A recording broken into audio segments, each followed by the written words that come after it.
Christ Over Fear. I'm your host, Chad Jenkins. Excited today that we are embarking upon episode 30. Yes, out of the gate, we started once a week, every Wednesday.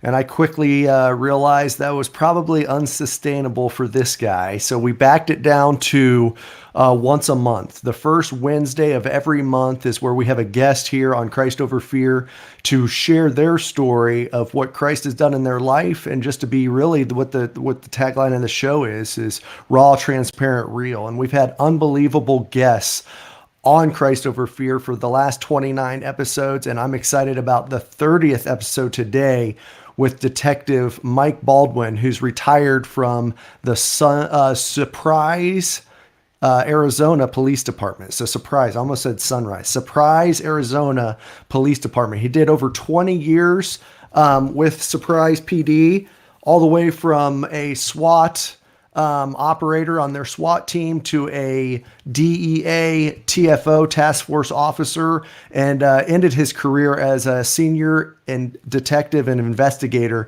for that police department. He also was a sheepdog amongst his church community, where he stood up a security program for the local church and the Arizona community that he attended, and did that for 7 years prior to transitioning to what he has now done for exactly 1 year today, which is being the Vice President of Operations for Grossman on Truth, which is Lieutenant Colonel Dave Grossman's ministry, if you will.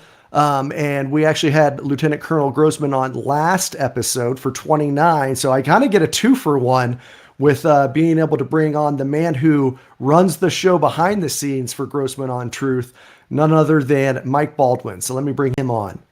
There he is. How you doing? Hey, good morning, Chad. How are you? I'm well, and I'm excited to have you on. I'm glad we were able to get both you and Colonel Grossman on Christ Over Fear. And obviously, from your LinkedIn profile, from your bio, you're a man of faith. You wear it on your heart. You wear it on your sleeve.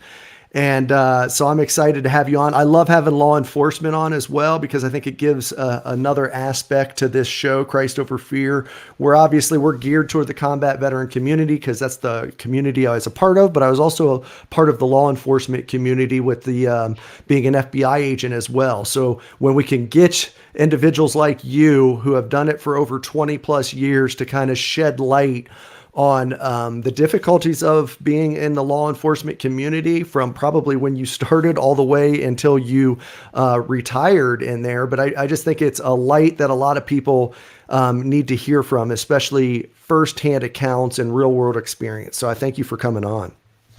No, I appreciate it, and I appreciate sharing my story of what the Lord has done for me.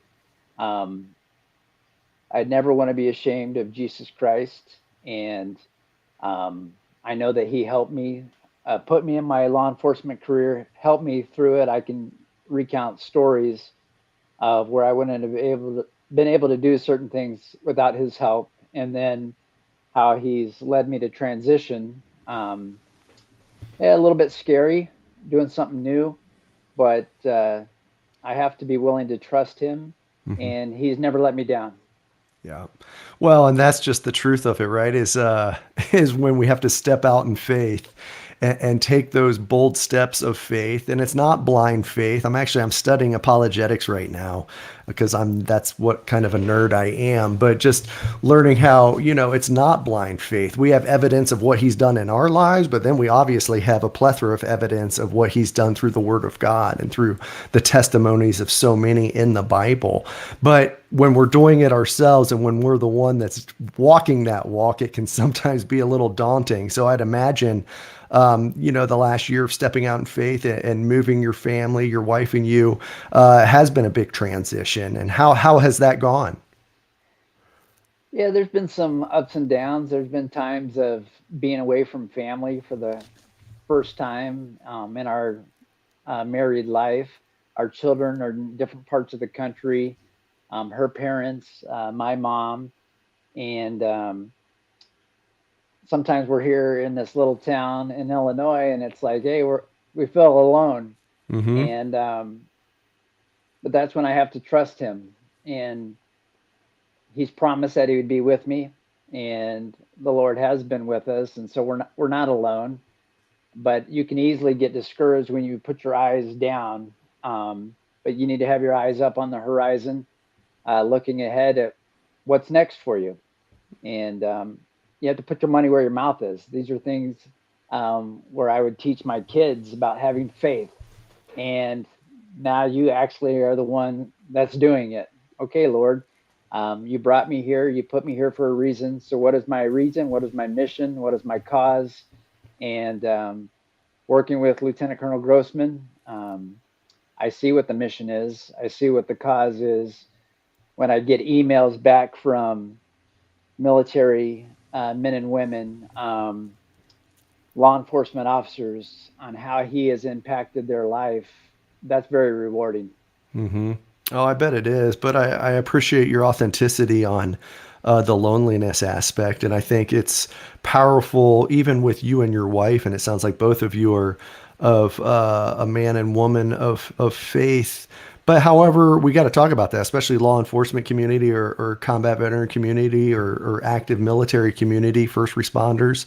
Just there is that ability to feel isolated and to feel alone. And I love what you say about in those times we have to raise our eyes and recognize. I think that's the biggest thing for me that I've tried to instill in my children, as you say, try to instill in yours is, hey man, you never have to be alone. You actually are never alone when you recognize that you have the ultimate Father with you wherever you go, and at whatever point in time or any situation you're in, you're actually never alone. And boy, how the enemy wants to come and steal that and distort that and make that not seem like it's the reality, but it is, and we have to trust that, and we know that is through the Word. But before I go into that tirade, like I could easily do, as you just witnessed, I'd like to go and can you kind of give us, I believe you're from Arizona originally, and then can you just kind of get how you got into law enforcement? Obviously, you did it for over 20 years. And not only how you got into law enforcement, but then what the story of Mike Baldwin and his Christ story, as far as, did you always have that growing up? Was that what was in your household, or was that something that came later in life? And if you don't mind sharing, I guess those two questions I'll throw at you now. Okay, no, uh, I did grow up in a Christian home. Um, my dad was a preacher of a small Baptist church here in Arizona, and I uh, came to know the Lord at an early age in life. And when kids accept Christ, I mean, that's great because the Bible talks about coming with a childlike faith.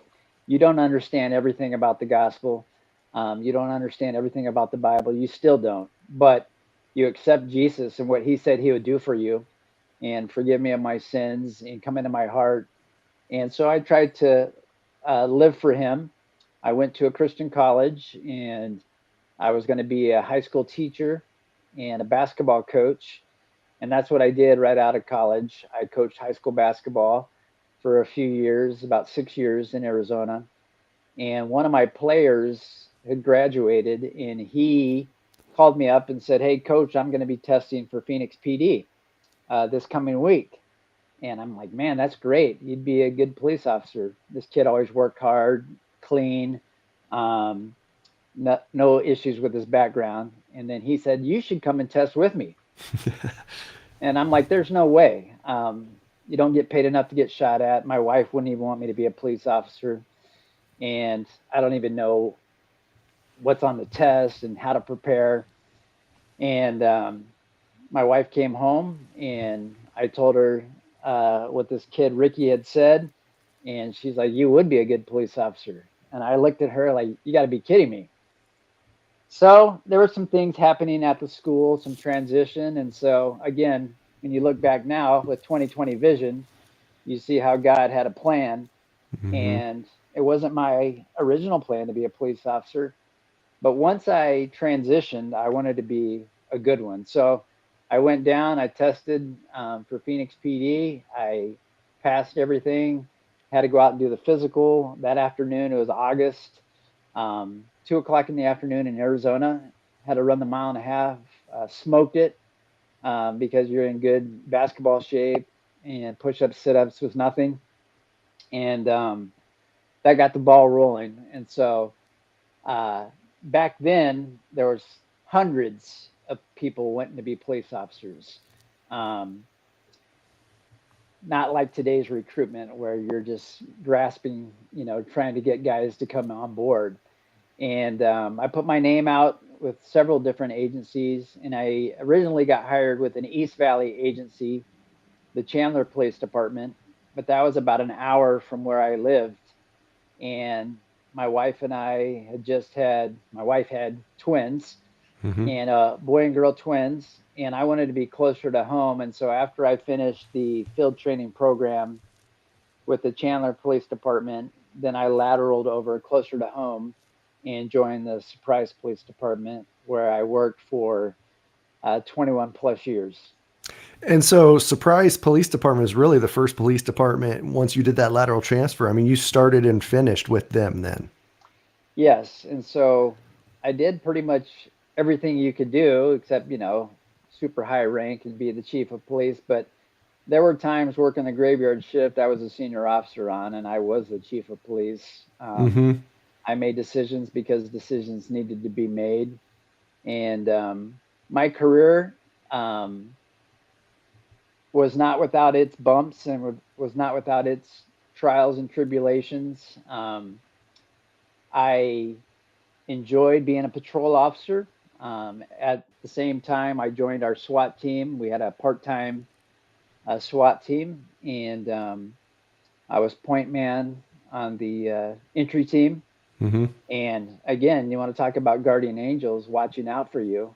Um, Going through the fatal funnel, um, being number one, maybe look back now and maybe they put me there on purpose because I was expendable. But God kept me safe and protected me. And I soon promoted and I became a patrol sergeant. And I thought, well, the natural progression is, do this for a few years, then continue to work my way up, become lieutenant, commander down the road. And but God had different plans for my life, and it was a bitter pill for me to swallow. And I'll just give you a brief synopsis and story Mm-hmm. on what happened. So I enjoyed being a patrol sergeant. This is the closest position in the police department that you're with the troops, the line officers. You're still out on the road doing the same job, but in a supervisory role. And I, for the first time, felt the burden of leadership because I felt like I had to protect, those men and women that were under my command, and I did so.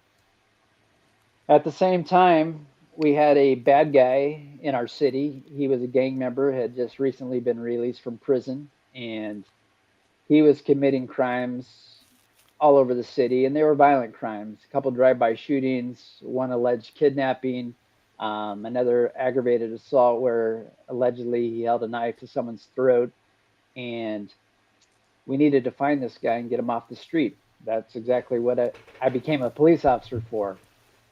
And so anyway, we couldn't find him for a while, and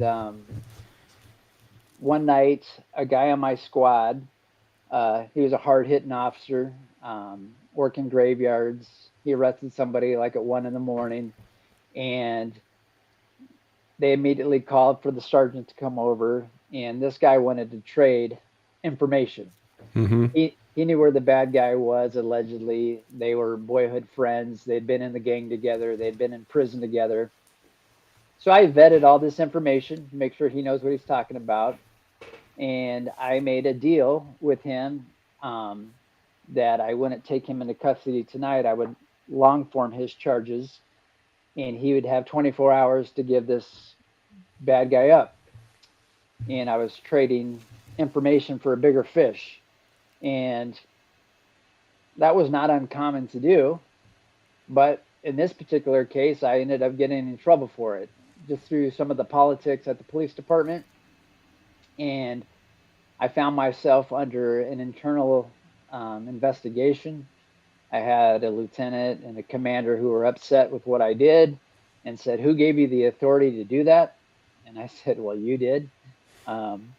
You were at home sleeping, and I was the ranking officer on the street that night and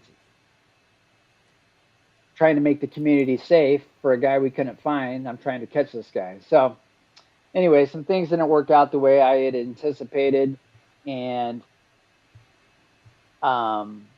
I was put under an investigation, and it was a sham. And so I'm like, this is no big deal. This is going to blow over. But it began to get a life of its own. Next thing you know, I feel like I'm going to be getting demoted. And I'm like, this makes no sense. I'm trying to do the right thing. I took an oath to do good police work, protect the community. That's what I'm doing. And I'm being railroaded by people in my own department. So if I could pause for a second and say, one of the lessons that I learned in my police career, I felt sometimes safer out on the street with the bad guys than I did in my own department. Mm. The politics, because they didn't prepare you for that at the academy. Mm-hmm. They didn't tell you about a potential knife in your back, and so as a believer, I'm like, okay, Lord, you have a plan. You're going to work this out. I will take this demotion, even though I think it's a joke.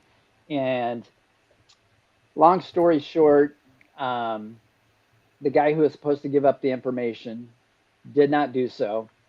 We found the bad guy at his house a couple nights later, and At the guy who was going to give you the information at his house? yep, Okay. and led us in a pursuit. We were in a high-speed pursuit. The guy got away, and a couple weeks later, he had carjacked another lady in a different city. Was on another pursuit with police, and crashed. Exited the window of his car with a gun in hand, and a deputy sheriff shot and killed him, Mm-hmm. as well he should. And so then it kind of put to bed this whole case, but it vindicated me. I left out a key part of the story. So while I'm still under investigation, I get the bad guy pinned down in another house. It's a gang member's house. And I call the lieutenant this time and say, Mm-hmm. "Hey, we'll call him George. I have George in this house, and I got an officer on one side of the house in an undercover vehicle. I'm on the other side of the house. We're going to need a SWAT team to take him out." And to my surprise, she said no. She said, "Leave him alone. Go 10-8, which is go back into service, and we don't want to spook him." I can't believe this. Mm-hmm. So I go back to the police department, go into her office and say, "Lieutenant, I want to make sure we're clear here. I have this guy in a house right now. He's committed all these felonies that I just outlined to you. We need to get him with the SWAT team. He's going to kill someone." Mm-hmm. And she told me to go 10-8. I needed to obey orders. And so, against my better judgment, but knowing that I'm already under investigation, I say, okay. A week later, George does a drive-by shooting and kills an innocent woman, Mm. thus vindicating me because I said he was going to kill someone. Mm-hmm. So anyway, that shows what kind of bad guy he was. That's the kind of guy I was trying to get. Long story short, I got demoted. But I thought it was just going to be for a short time. They would sift through this, and I would be reinstated with honors and continue on my career as a lieutenant, commander, or whatever. But God has a way of putting you where He wants to put you. You want to talk about humbling? It was very humbling. Nobody promotes to only get demoted. Mm-hmm. So I said, "All right, Lord, I will become a detective. I'll work here for a couple of years until you decide to promote me back." And that's where I found my love for police work, my niche. Um, I became a good detective, and I believe one of the best, and at our agency at least. And Um, I was a little bit older. I got to train some of the younger detectives along the way. I got to make a difference in a lot of people's lives. Got to do things as a task force officer, working surveillance, working some undercover things that I wouldn't have had I gone that road of promotion. Mm-hmm. Now I made a lot less money than I would have, but I was a true cop. And when I retired, the Lord truly gave me a blessing because I didn't have any command officers speak at my retirement. Some of the old people, they had already retired, but the new chief, the new commanders, they didn't really know me that much. I had 5 guys that I had trained as detectives speak at my retirement, and a couple of them were not believers, but all 5 of them talked about the impact that I made in their lives and that I helped them to be a better man, a better father. They talked about my Christian testimony. And so that was huge because my family got to see that. Mm-hmm.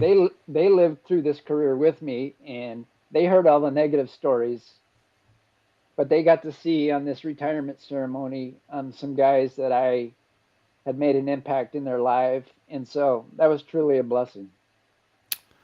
No, that truly is. And Mike, I appreciate you being able to be willing to share that story, the good, the bad, the ugly in it, and the heartache in it. But then the fruit of it, right? The fruit of the spirit of seeing that go to work. Only a good tree produces good fruit, and to have those Right. 5 individuals be able to stand up at your retirement and speak, and I think that also speaks value of it's easy. Not, I don't. Yeah, it is. It's easy for superiors to come in and say grandiose things about a subordinate, right? I mean, Yep. what the because that's kind of the given in society. Whether that's army, whether that's law enforcement. Okay, they come in the smoke and mirror ceremony, but when you have individuals who you actually served, who were your subordinates, who could come in and one are willing, and then two, because they're staying there, they're staying at that department, and then two, that had that much of an impact by your leadership. I mean, that speaks to your character and speaks to you can't fake them. We oftentimes we can fake superiors for a little bit of time, but you cannot fake somebody who directly works for you or directly answers to you. That's why it's critical. And that you were able to be on that, ground level floor. It sounds like patrol sergeant is similar to platoon leader in the army. It's Probably. right where you're still with the boys, you're still on the, going out doing the missions on the ground force commander. And as soon as you move up that chain, man, you just get that further and further away from the ground truth, which, doesn't have the impact as what you can still when you're on the ground of it all. No, I agree with that, and it was impactful to me because you're right. You can fool some of the people some of the time, but the Mm-hmm. guys that you're with on a daily basis, they see how you live, they see how you walk, they overhear some of your conversations, maybe with your spouse. Um, they know what you're made of, and so Mm-hmm. for them to speak the way they did, it was truly a blessing for me, and I thank God for it. Truly, I do. Now, how did you do that? How did you navigate that in the law enforcement? Because law enforcement is much similar to military and FBI, I'm sure. It's not like everybody's a Christ follower in those areas, just as in life, down the street as we are here in Ohio or you in Illinois. But how did you have enough of a faith that you could? I know you said you were unapologetic earlier, which I love. I always say I'm unashamed and unapologetic in my faith. But there are times when I get a little apprehensive or I don't wear it as much on my sleeve given the circumstance. How did you do that within Surprise PD? Yeah, so I don't want the listeners to get it twisted or misconstrued. I wasn't a Bible thumping preacher every single day of my police career, Mm-hmm. but over the course of time, guys saw me bringing my lunch pail to work every day. Mm-hmm. They saw me praying before I eat. Um, I gained respect from the men and women that I worked with because I truly did the job. There are a lot of police officers, and I'm not trying to disparage them, that wear the uniform, but they weren't the same cop that I was. Mm-hmm. Um, there's plenty of guys that are out dodging and shirking calls. I was driving code 3 to these calls trying to get there first, Mm-hmm. because I enjoyed it. When I told you when I transitioned from my teaching coaching career to being a police officer, I didn't want to be average. I wanted to be the best. I competed at the police academy. I wanted to graduate at the top of the class. Mm-hmm. I wanted to be the best police officer that I could be. And so, because I did the job that way consistently, that gained respect, even from people that don't like you as much. Maybe they don't like your personality. If you're a worker, and that goes to this whole woke generation that we're talking about, Mm-hmm. um, hire the best person for the job and hire somebody who's willing to get in the suck basically and get it done, Mm-hmm. um, rather than somebody who's willing to check a box or try to wear the uniform. I actually was a practitioner. I did it. Mm-hmm. And so I enjoyed the competition of police work. It was me against the bad guys. And I learned that from gang members. One gang member pulled me aside one time as I was talking to him, and he goes, "You know what, Baldwin?" He goes, "I respect you. You're a hard worker. You're a go getter, but I'm on this side of the line, and you're on that side of the line. And we, as criminals, gang members, we know who the true cops are." Mm-hmm. And so that kind of stuck with me. And then when I was teaching the guys that I would train, when I was teaching my squad, I said, "This is how I judge who's a police officer, who's a good officer. If something were to happen to your family and somebody was to kidnap or hurt one of your family members and they were holding them and you had 24 hours to secure their release, and you could only pick 5 guys in this department to go with you to do that, Mm-hmm. who would you pick?" Right.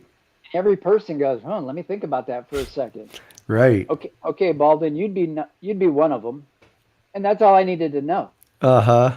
As long as I was one of the 5, then that means everybody knew where I stood, and then I knew where I stood with them.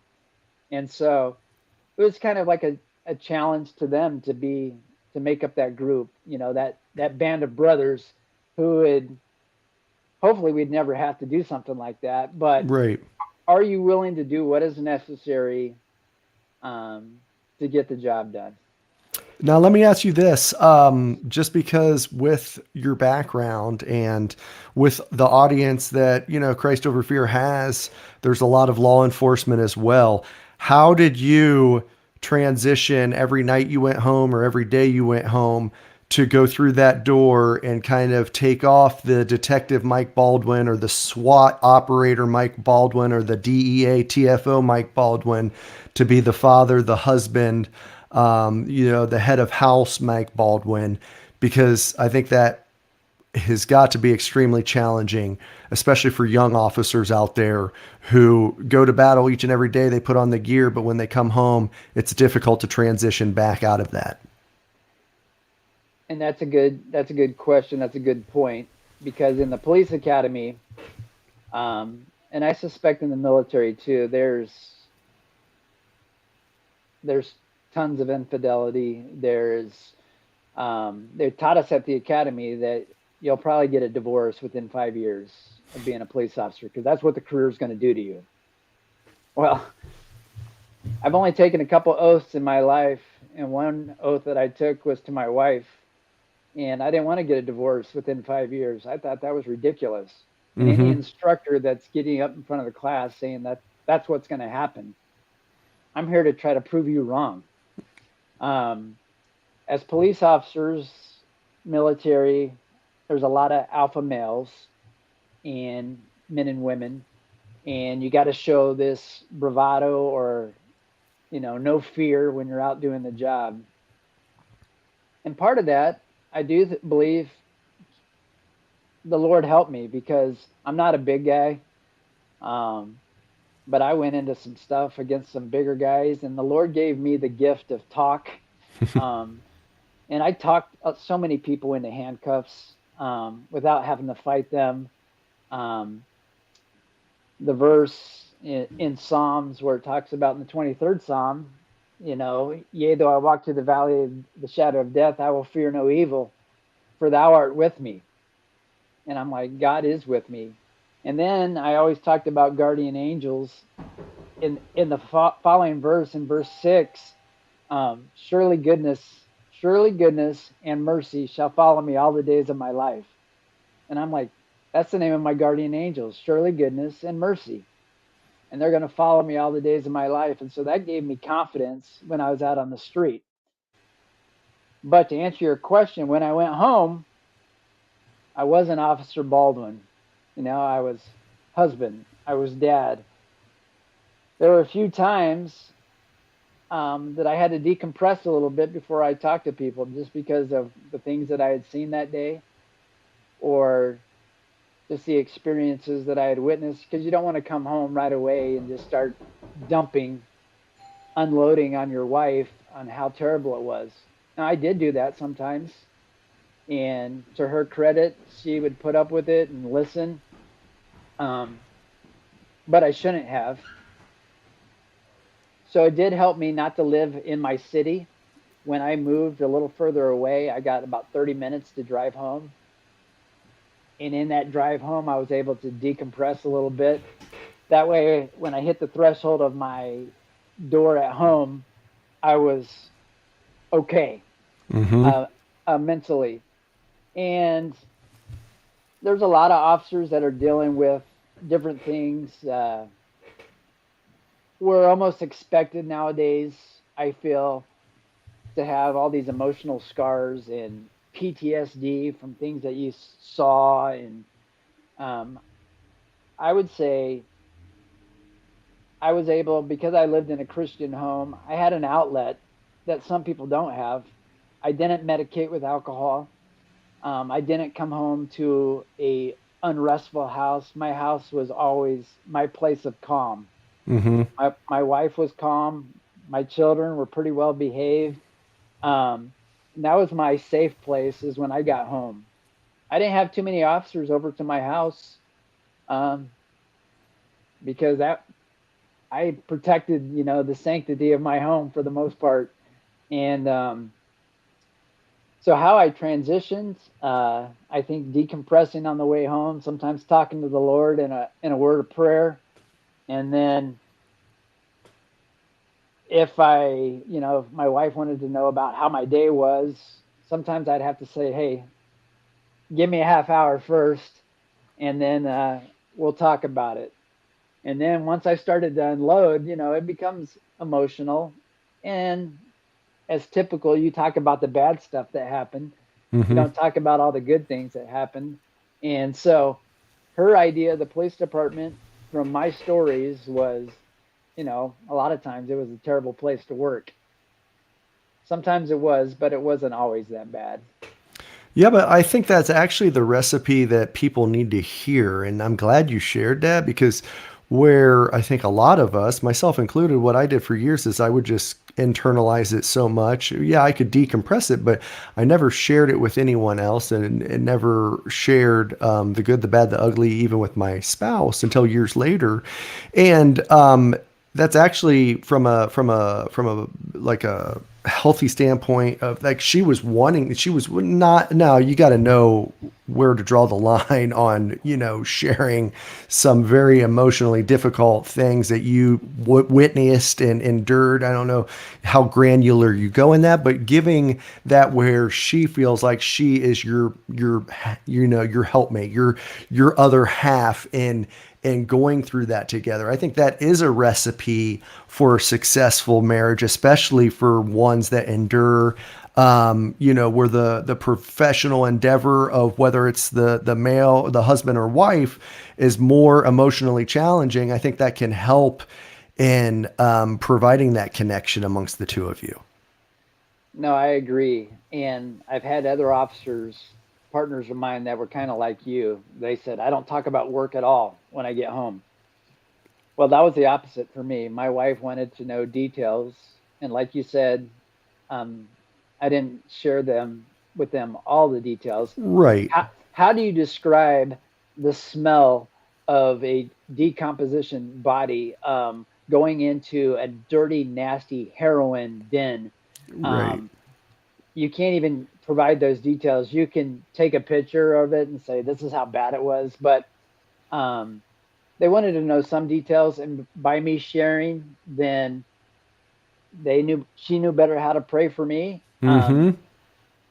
My shift was a 10-hour shift, and there would be times I'm working 11, 12, 13 hours, and about hour 12, I'm 2 hours late. She'll just give me a text, hey, are you okay? Mm-hmm. And she wasn't very needy. Um, yep, I'm working, I'm code 4, and that's all she needed. Mm-hmm. And then I'd be home. And then there were times when I came home and I was on such a nasty scene with just kind of what I described, the blood, guts, etc., that I took my clothes off in the garage and walked into the house. And she's like, oh, one of those days, Mm-hmm. because I wasn't going to bring that nasty stuff into my house. Right. Um, and so, yeah, I mean, I think over years of time and her being a faithful wife, and praise the Lord, this summer will be our 29th uh, wedding anniversary. Um, she got to hear a bunch of stories, and some of it she found exciting, but the stories that they thought were that she wanted more details about were stories that I thought were nothing. Mm-hmm. Um, and then there was some other times people would want to just hear the ins and outs of something that I thought was routine, um, clearing a house, doing a SWAT entry, serving a warrant, stuff that we did. You take it for granted, but for other people, there's a reason why there's so many shows on television about police officers, and um, people sometimes want to live vicariously through them. Unfortunately, there's a lot of negative shows about bad police officers who are corrupt, cheating on their family, out for revenge, and that's not a good look. No, but that sells in Hollywood, so Oh, that's kind of it sure the does. landscape we have to recognize that we're in. This is not heaven, right? That's right. Yeah. Well, and then can you just share kind of the impetus of this show of Christ over fear? And maybe it's not fear, but over uncertainty, over doubt, over not knowing the pathway forward. Can you just share in the here and now? And you kind of alluded to it at the beginning of the show, but where you've had to trust Him, where you've had to trust Christ over the circumstance you're currently or that you have been in. And can you kind of share any examples that speak out to you in that regard? Yeah, so that's it's kind of a loaded question. There's a lot to that, and throughout my walk with the Lord, throughout my career, um, there were plenty of times when I was close to the Lord and I felt His presence because I was doing what was right. There were also times when I was kind of backslidden and I wasn't as close to the Lord as I should have been. Um, I hope those times were brief because I needed Him so much. There were times as a detective, I'm like, okay, Lord, I'm at a loss here what to do. And so I'm praying for His direction. There's times, and this is true story, I got a reputation at the police department and I got a nickname that I did not give myself. But the guys at the police department uh, call me the legend. Mm-hmm. And I have a sign on the wall that I got at retirement. It's called Legend Way. And I developed a career of making a lot of arrests and being right in a lot of cases. And it was almost becoming easy to me, the job. But when I look back at it, um, the Lord was certainly helping me. And I'll give an example. I had a buddy, he and I were detectives, and he was a go-getter, and we did a lot of surveillance just by ourselves. Well, doing moving surveillance, following a vehicle through the streets of Phoenix with one car, um, that's hard to do. Normally, when you do surveillance, you have a team of officers, some that are paralleling you, some that are behind, and um, all the suspect has to do is make one light, and you get stuck behind it. Now, where did it go? Well, it was uncanny. I had to pick left or right so many times, and let's just say I picked left. And driving a couple miles down the road, we found the vehicle, and he is like, "How did you do that?" And I don't know. I made a decision. That's the first point I would tell anybody: make a decision. You got to go left or right. I'm going left. Um, but I think the Lord said, "Hey, you're living right. You're doing what you're supposed to do. You're policing to your oath. I'm going to throw you a bone every once in a while and help you land on the suspect." And so that was helpful to me throughout my career. Um, People ask, "Hey, were you ever scared doing the job?"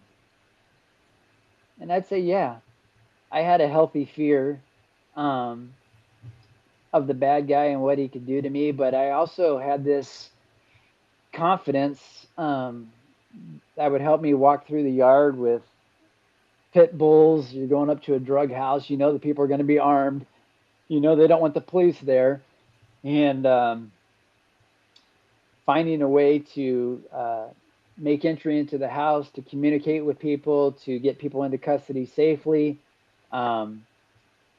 I can tell stories of a guy that I pulled over one time. I was on a remote road, stretch of highway in our city. Backup was 10, 15 miles away.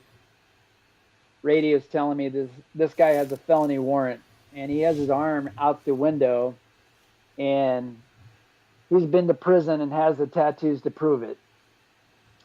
And I can see he's a big guy, but I don't know how big he is until I have him exit the vehicle. And as he exits the vehicle, he's 6'4" to 6'6" and yoked. And I'm all by myself. And this guy, long hair, tattoo, been to prison, felony warrant for aggravated assault, something like that. I'm like, if I get close to this guy to put my handcuffs on him, I mean, he's probably going to kill me. And this was before tasers and stuff like that. So I took my handcuffs out, and this is a little unorthodox. This isn't something out of the police manual, but I took my handcuffs out and I threw him the handcuffs, and I pointed my gun at him and I said, "Cuff up." Well, he's been to prison before. He knows what cuff up means. Yeah. But he also could tell from my demeanor that I wasn't playing around, that this officer means business. And so he took his own self into custody. He cuffed up, and that was that. Yeah. And so. And you just thought of that on the fly a little bit? A lot of that on the fly. Yeah. And so I do believe that was one of my strengths too. I think the Lord helped me to think on my feet. And I kind of honed my skill of talking to people and staying out of fights. And I loved interviewing bad guys. And so I used this strategy. I call it dumb copping them. I made it seem like it was no big deal. This guy is a serial rapist, and we're taking him to the station. I go, "Dude, I don't even know what we're even here bothering you and why we're talking to you. You need a cigarette or something to smoke?" I don't smoke. I hate cigarettes, but I knew he wanted one, and so he would smoke. Well, that's not in the policy that you're allowed to do that, but I thought it's reasonable. It's going to get this guy to talk.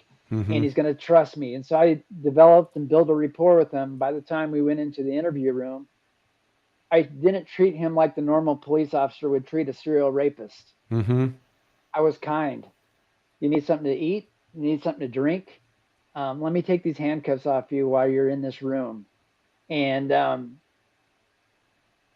I do know how I got to that point, and it is spiritual in nature. I lived in a good Christian home. My parents didn't cuss. They didn't beat each other up. I didn't see domestic violence. I didn't see drugs until I became a police officer. And then, like you said, military and police, their language is garbage all the time. F word is an adjective about everything. You're right. Um, Using God's name in vain, uh, they don't even think about it, but they don't know God. And so I kind of give them a pass sometimes. But I began to think, had I not grown up in the home that I did, Mm-hmm.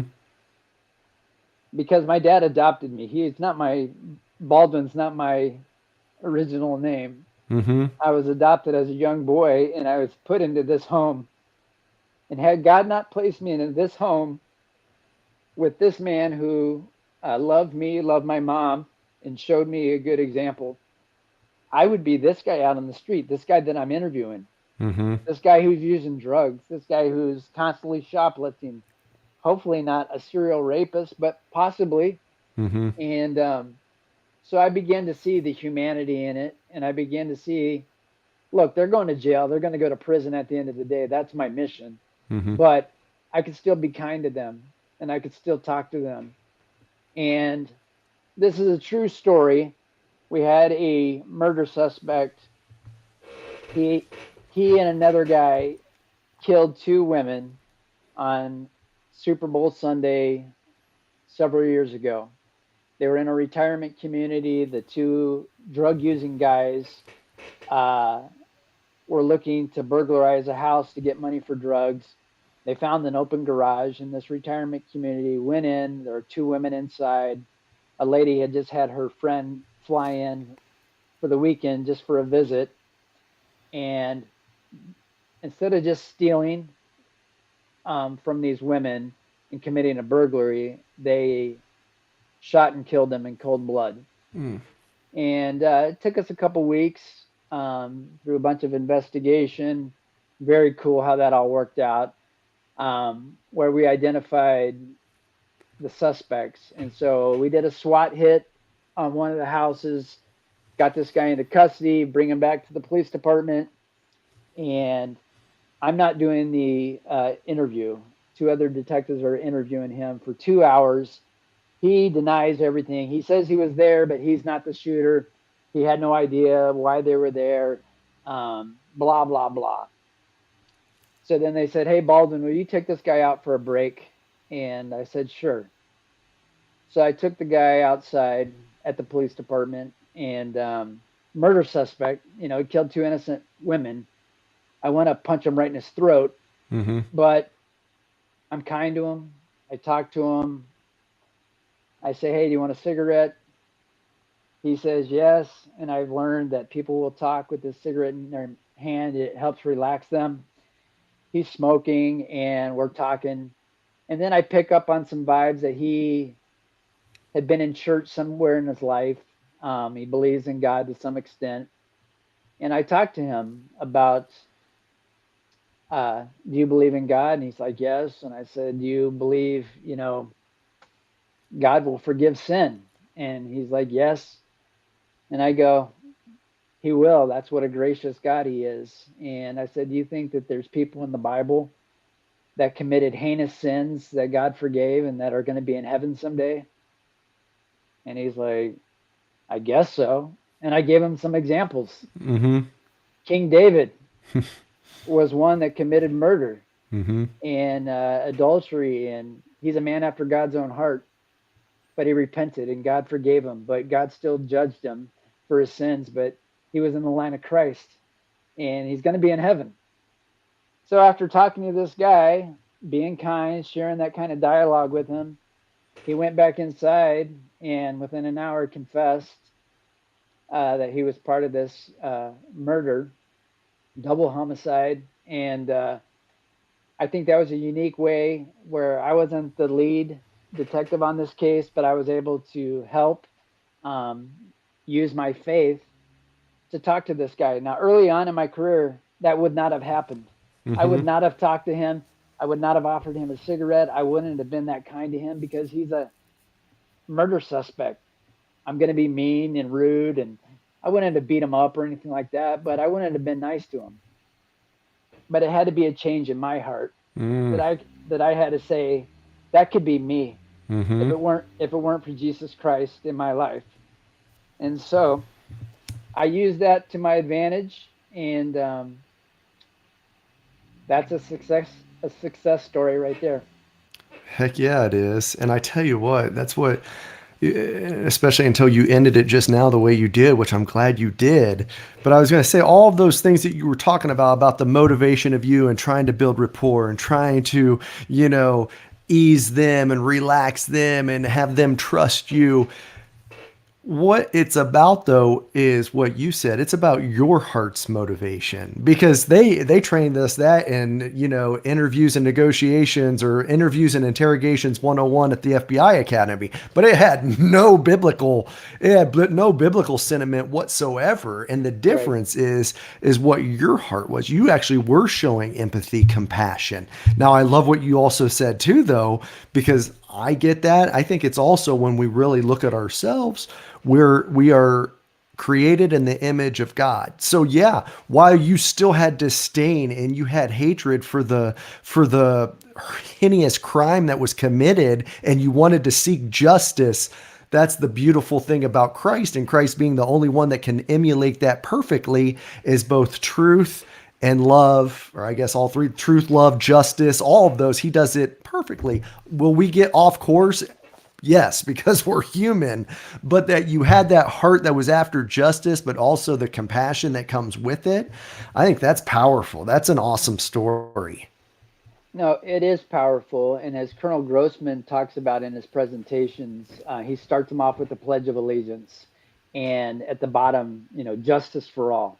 Mm-hmm. So at the end of the day, I was working for the victim.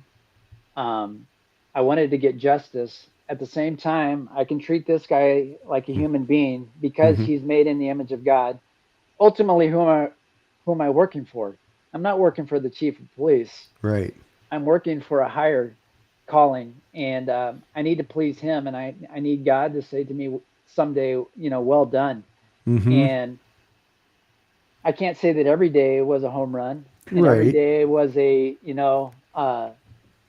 success. There's plenty of times that I failed, but um, I know toward the certainly the latter fourth of my career, um, training new detectives, because I had someone in the car that was looking up to me as a mentor.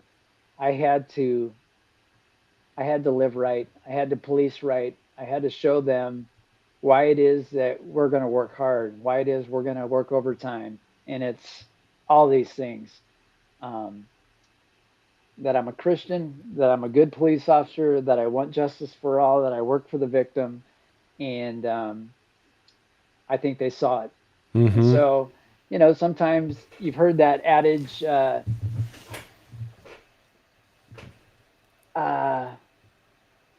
more is caught than taught, or something like that. So people seeing you live your life is probably more impactful sometimes than what you actually say. Right. Yeah. Actions speak louder than words, almost like So, that. so to me as a believer, to other Christians, sometimes keep your mouth shut. Mm-hmm. You don't have to opine on everything that happens in our world because Mm-hmm. there's so much negative that takes place. But just live a good example. It's hard sometimes to keep your mouth shut, um, but that's why too. Even on social media or whatever, it's like uh, read what you're gonna write before you hit send, um, because you don't want to say the wrong thing. You don't want to say something out of anger, and we have to be careful, especially if we're naming the name of Christ. Yeah. Amen to that. Well, I tell you what, Mike, we're coming up on the hour, so I typically wrap it up at this point. But just your authenticity, your ability to be raw, transparent, real, this show, and just sharing that insight of your, almost 21-year career in law enforcement and how you navigated that on the street, but then also in the household. It's been a breath of fresh air, and I appreciate you coming on and doing this for us. Well, I appreciate you having me. I'm thankful for this platform that I am able to share some stories because I do have a testimony that I do want to share with others. And you don't want to force it on people, but if it happens organically like this, where you tell parts of your story, and it's funny, just as I'm talking to you, just more things that start to flood your mind of things that happened, things that you forgot, but it's good.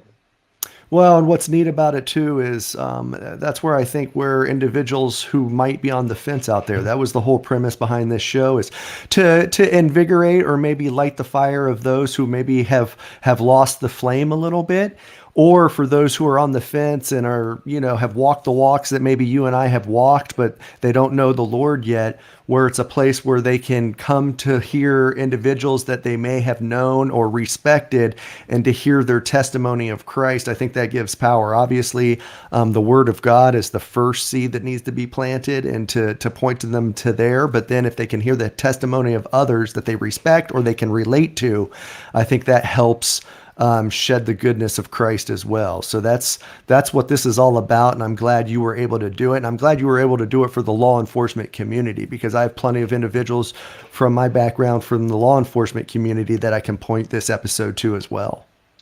Very good. I'm gonna share it with a few of my buddies as well. All right, I hope you do. Well, hey, continue being on fire with Grossman on Truth as well. And thanks for all that you and Lieutenant Colonel Grossman do in that endeavor. Well, we're happy to do it. Thanks, Chad. All right, have a good one. Okay, bye-bye.